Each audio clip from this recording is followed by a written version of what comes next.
My stepdaughter's prank went too far, causing a major conflict in our family. Now, my marriage and relationship with her may never be the same. I know the title sounds bad, but please read and throw away plus fake names. I, 38 million, married Judd, 44 feet, a few years ago, and I acquired a stepdaughter, Abby, 14 feet, as a result. I dated Judd when Abby was 8, met her when she was 9, and married Judd when she was 10. I'd say our relationship is okay. She doesn't act bratty towards me and respects me enough as her mom's husband. However, there is one glaring issue about her, and that is her pranking nature. Abby loves to pull pranks. Some examples are her hiding my car keys with what looked like 100 dubs in a box. I found them quickly because she failed to notice my keys have duct tape on them. Another one is when she hid in the fridge, something I still find very weird, to scare the first person who opened it. Well, last Wednesday, I arrived home and it seemed that I was the only one there. Only my shoes were at the doorstep, and I even called out Judd's and Abby's names with no answer. This is somewhat normal as Judd sometimes works late and Abby stays at school for extracurriculars. So I screwed around with my dog, a German Shepherd and Husky mix for anyone that will ask, for a bit, and then I decided to relieve myself. When I got to the bathroom, I noticed that the window cabinet was open. I thought nothing of it at first and unzipped my pants, but then I saw a shadow behind the shower curtains. I thought the worst and immediately punched the figure behind the curtains. Well, as everyone may have guessed from the title, it was Abby. She was making a prank video and I had not noticed that she propped her phone up on the bathroom cabinet with 2 cups. I'm not gonna lie, I did not hold back. I punched her as hard as I could. Her nose looked broken, and when I realized it, I flipped out, and so did she. After maybe 5 minutes of freaking out, I drove her to urgent care and informed Judd of the situation. Her nose was indeed broken and would need about 6 to 12 weeks of recovery. Abby won't talk to me, and as for Judd, she thinks that my action may have been justified, but also thinks I should have approached with more caution, which she has refused to elaborate on. So AITA? Comments. Comment 1. NTA. Get a copy of the video. If Abby starts bitching to people about how her stepdad broke her nose, you are looking at jail time. Get and keep a copy of the evidence that she startled you while you were peeing. You need to sit Judd and Abby down and have a serious conversation. Filming without consent while someone is in the bathroom is a massive invasion of privacy and illegal in many places. If she did this to another kid, it could be considered child PRN. While you are in the bathroom, you feel vulnerable with having your pants down, genitals out. Those feelings increase the fight-flight part of the brain, and that you react on instinct. Please tell Abby that you love her, and never meant to hurt her. Comment 2. And why would a young girl think pranking her stepfather in the bathroom is ever a good idea? She should at least be talked to about pranking anyone in the bathroom, especially with a video? Comment 3. This is so unfortunate. People get killed for this. She's lucky she's alive. That's the normal reaction. To fight. As messed up this is stuck firmly because this is a life lesson. Play stupid games and win stupid prizes. Fortunately, it's all on tape, right? So you're protected. What she did is actually what's unforgivable. Her dumb antics are gonna get someone killed or put in jail. Her mother needs to address this. Not one more prank. Ever. Comment 4. How stupid does a 14-year-old have to be to not know that recording someone in the bathroom without their consent is a very bad idea? And what was the stupid prank? Boo, I scared you, so I'm gonna put your reaction and PP on social media. Hey. NTA, but you might want to get legal advice lawyer before a false, and more sinister version gets circulated. Comment 5. As a teacher, I can say that 14-year-olds are indeed very uninformed.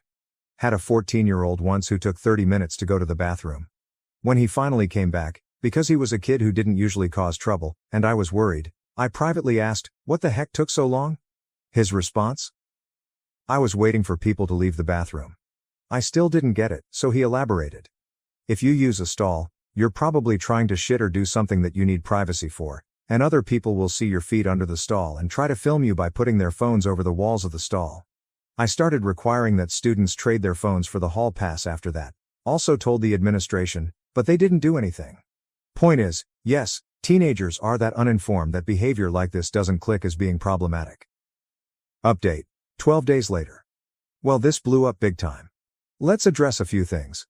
Abby's pranking nature isn't just situated on me, she has pulled pranks on her friends, the neighbors, and at school. The school has called Judd several times about this as they have resulted in mild vandalism. The refrigerator prank. She was 11 when that happened, not a grown teenager. It was a brand new and very large fridge that my uncle bought and showed it off to everyone. So she climbed in until he opened it again. Judd yelled at her saying that she could have suffocated in there and took her outside to scold her for a few hours. The video itself. The video doesn't show the toilet at all, just the shower curtain. However, the issue still remains that this was a massive invasion of privacy. The video has been deleted and Abby has admitted it was purely her fault. The update. It's been a chaotic week. Judd still refused to elaborate on how the situation should have been handled. I showed the post as a result and she did a 180 turn. She suddenly thought it may be time to stage an intervention and I agreed. We brought some of her friends as well as my cousin's wife Jess. Jess is an officer from another state and Abby seems to respect her. In this intervention we state how we were each affected by her various pranks and how in turn they affected her. Jess also spoke about how much of these pranks border on criminal territory, meaning she could be arrested or face retaliation. It seemed to have gotten to her and Abby cried a bit and promised to do better. When everybody else left, Jess stayed behind and brought to our attention about a disciplinary camp that we could send her to. The program is 6 weeks long and involves group therapy, individual therapy and constructive projects, whatever that means, and is held at a university campus. The program apparently has good reviews. Judd seems dead set in sending her to figure out her core problems. I'm a little hesitant about sending a kid away from home, but I'm the step-parent so I got no say. Edit, update. Okay, I swear Judd must be following my posts because now she's taking back what she said and is now thinking about doing what I and you fellow Redditors suggested in the first place, weekly therapy. So we agreed that I'm gonna find a therapist and I'm gonna front the bill for it since she didn't take this seriously in the first place. Comments. Comment 1. The program apparently has good reviews. Try to get more than just reviews. The troubled teen industry is pretty horrifying. There's a troubled teen subreddit for survivors. It's brutal. Oop. I'm aware, that's why I'm hesitant about this. Comment 2. Oh, thank God, I'm glad you're aware of the troubled teen industry. My heart sank so low when I read that your friend was suggesting it. Maybe it's legit, but I do feel it's a bit of an extreme response. Abby seems like a mostly good kid who just has this one stupid thing that's got stuck in her brain, normal teen stuff. I find it interesting that Judd did a 180 after reading a post, and now seems to be going from one extreme to the other, no real punishment to all punishment. I would think a bit more about that.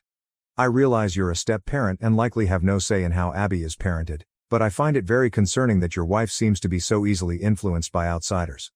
Honestly, if Abby's able to keep to her word to, if not end her pranks entirely, at least tone it down, I'd say you're all in the clear. Maybe suggest to Judd that you keep this program in reserve in case she needs it, and that she has a chance to prove she's learned her lesson first.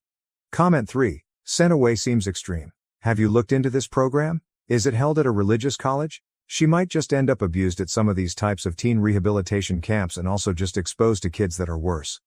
I realize it might not be your call, but I would suggest try local therapy first way before sending a kid off. Oh. And I agree. Sending a kid away from home will probably just damage them more. But Judd seems intent on dishing out the harshest punishment immediately, thinking that this will nip it at the bud. Or she doesn't want to be seen as an enabler. She changed opinions real fast when I showed her the original post. New update. 7 months later. Well, it's been 7-ish months and there have been a few developments. Let's address some more things before getting there.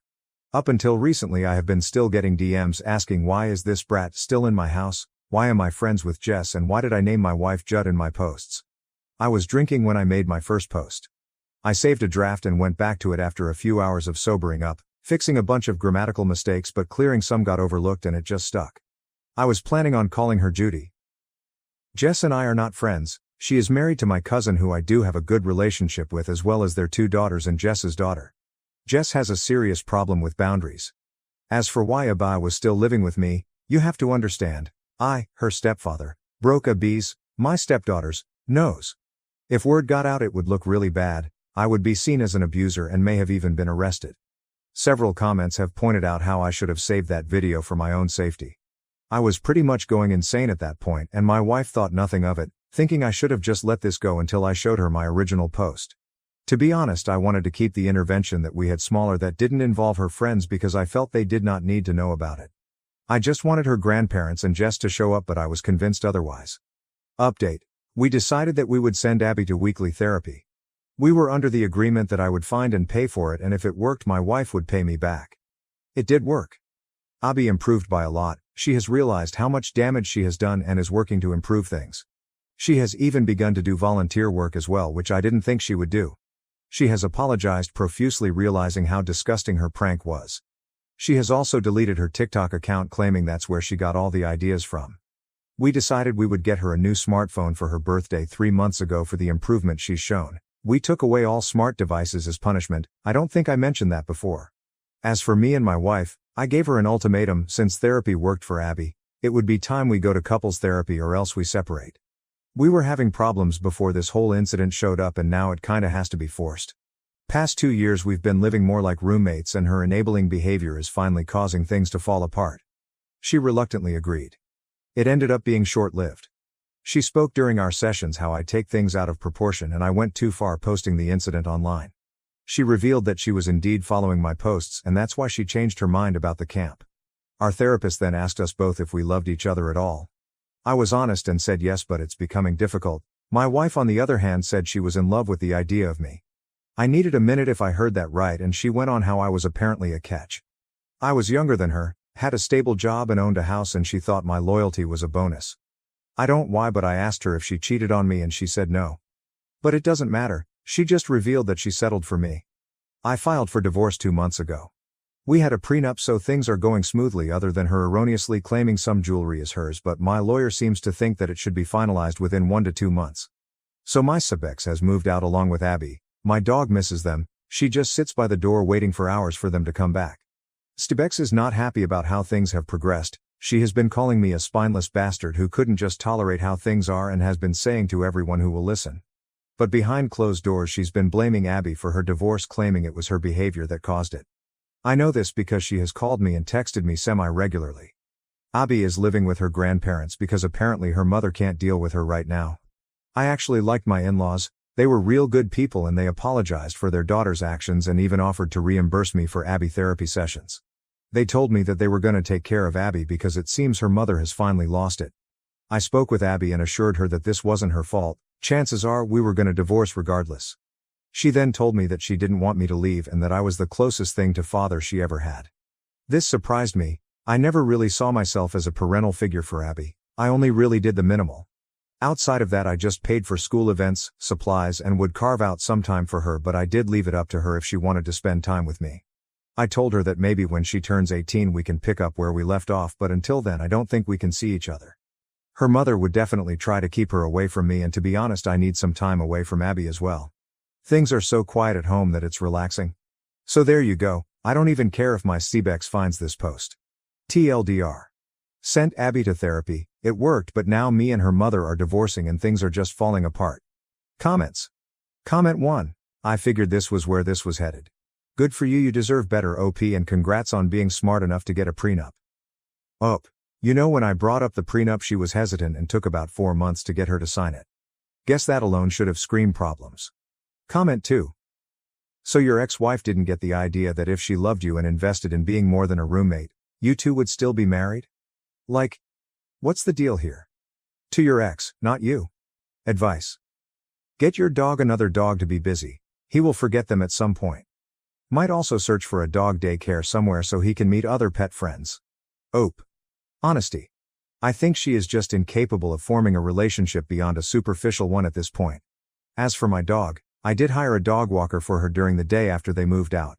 Guess I'll look into doggy daycare too. Now to the next story, story 2. My broke best friend refused a job at my restaurant, saying being a server is low and not respectable. Original post. This happened just before. My friend is broke, he hasn't worked in over a year, he's running out of savings and has even had to ask his parents to support him. I asked him many times why he doesn't try to get a job that's not in his field. He's got a computer science degree but has never worked in the field a single day in his life since graduating. He's turned down lots of jobs for reasons. They don't pay him enough, they won't give him a higher up position right off the bat, etc. I'm well aware he's deluded in that sense, but he has many other good qualities and that's why I love the guy. So since graduating the only job he's done is share marketing, something like online investing, in Forex. He said he made about $20 a day and that it was enough for him. He's single, lives in a shared house and doesn't spend much. Whatever makes him happy, right? The thing is he's totally broke. I don't think he really is making even $20 a day on the shares because he's run out of money. He's stressed out and won't stop complaining about money problems. This is confusing for me, and I think it comes down to his pride not allowing him to get a job that's not fit for his ego. Now, I work as a server in a very nice restaurant and have offered him a job as a server many times. I have a great relationship with my boss, and after telling him my friend's situation, he didn't hesitate to say he wanted to help and would like to offer him a full-time job. My friend has been turning it down for months without really giving much of an explanation. Today he called me saying his parents have cut him off and asked to borrow money from me. I said that as a personal rule I do not lend money to anyone, but that he was welcome to start working tomorrow with me. He again turned down the offer, and I got a bit frustrated because I'm offering him a solution to his money problem, but he won't accept it. So we got into a bit of a banter, and he finally confessed he thinks being a server is low and doesn't get you people's respect. I told him respect is earned by getting off your ass and doing whatever you have to make ends meet. I asked him if he thinks I'm low, and he backpedaled, saying he didn't mean I in particular was low, but the job itself was. He then straight out told me nobody can respect me working as a waiter in my 30s. Wow. TBH. I'm pretty upset. He thinks I am low for working as a server? I got a degree too, but I couldn't find a job in my field, so I had to take the first job I could. I'm not some prissy prick thinking I'm too good to serve others. I take pride in being a waiter and doing a great job. I'm so hurt by his comments. Why is he my friend if he thinks I'm low? I didn't want to say something nasty or get into an argument with him, so I only told him he was being very offensive and I felt like he needed time to think about what he said to me. He replied saying there was nothing to think about, then gave me a list of low jobs like street sweeper, cleaner, etc., and said it's a fact those are low, not respected jobs. I asked him to apologize before this snowballed into a full-blown argument, and he said he stood by what he said. I don't want to overreact, but I don't know if we can keep being friends after this. I really don't know what to do. I don't want to badmouth him, but he should examine his life and learn empathy. I'm a very easygoing and forgiving person, but what he said hurt me and was idiotic. The man who refuses to work is calling me low. I don't know what to do. TL.dr friend is broke. I offered him a job in a restaurant, but he turned it down saying it is low and not a well-respected job. Top comments. Comment 1. Honestly, be happy he didn't take the job. Because with that attitude he wouldn't have lasted long and tarnished your rep with it. I don't want to overreact, but I don't know if we can keep being friends after this. Honestly, don't keep him as a friend. Doesn't seem that you get much out of the friendship anyway. Comment 2. Funny. Pompous ass is too good to work as a waiter but isn't above asking to borrow money from a waiter because he's too pathetic to go earn a living to take care of himself. It's easy. Take the job off the table because it's not appreciated or respected by him, and it will only end bad for you and your generous boss. Don't lend your friend anything and let him figure out his problems on his own. Simple life lesson coming. Update. Reddit November 24, 2018. Next day. I made this post yesterday asking for advice on how to handle the situation with my friend. Basically, he's very broke and his parents have cut him off. I've been offering him a job in the restaurant I work in for months and he always turned it down. His situation got so bad he came to me yesterday asking to borrow money. I don't lend money to anyone as a rule, but I told him there'll always be a plate of food for him in my house and he was welcome to accept the job offer and start working with me the very next day. Well, long story short, we had a bit of an argument, if you can call it that, and he finally confessed he thinks being a server is low and won't earn him people's respect. In an interesting turn of events, he called me today and said he'd thought it through and had decided he's willing to accept the job only with one condition, as if he was the one doing me the favor, that he's to be made manager right off the bat and that he should move in with me so that I can drive him to work because the bus from his house to my workplace takes 35 minutes and that's over an hour of commuting a day. He then suggested I move my youngest daughter into my elder daughter's room so that there's an empty bedroom for him in my house. So he obviously had given this some thought. I was dumbfounded. The sense of entitlement and the level of pride you gotta have to make those demands is astonishing. I know he's never had a proper job, but he's not stupid. He has to know you can't be made manager if you don't even know the names of their dishes or how to serve a coffee. It's all about his pride. He's got an ego bigger than I thought. He can't be humble enough to accept a waiter job and work things out from there. He needs to be made manager so that it won't hurt his pride as much. I was so out of words I said I don't want to talk and hung up. I can't explain how off-putting that conversation was. I feel repelled by him. I feel disgusted, as if something has changed inside me. I can't have a person like him in my life. What makes a person refuse all help just out of sheer pride? My wife says I've been patient and kind enough to him throughout the years and I should let him figure things out on his own. He really is broke. Before his parents cut him off, they were covering his rent bills and he survived on the $20 a day he claimed to be making investing in Forex. I know he barely eats and can't even afford a new pair of shoes, and some other stuff. I know he's got no money, but then why won't he accept the job?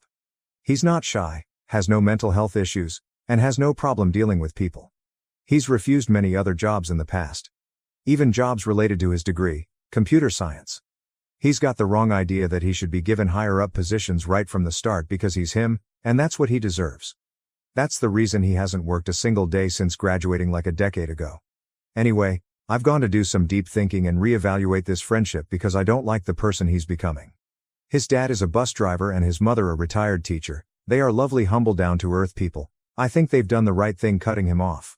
I know they're both struggling financially, so it's not fair for their son to leech off them. His mother even had to go back to work doing some tutoring in order to make some extra money to be able to support my friend. I'd be so ashamed if I made my 70-year-old mother go back to work just so I could be sitting at home dreaming of landing the perfect job while actively dying to get one. Anyway, I'm rambling. Sorry, I'm just so mad. My wife says it's time to cut the cord and distance ourselves from him. I think she might be right. Edit. A yellow star has appeared next to my name. Does this mean I'm the sheriff now? Thank you for watching. If you haven't subscribed yet, please do so and hit the notification bell to stay updated with more shocking real-life stories happening around you.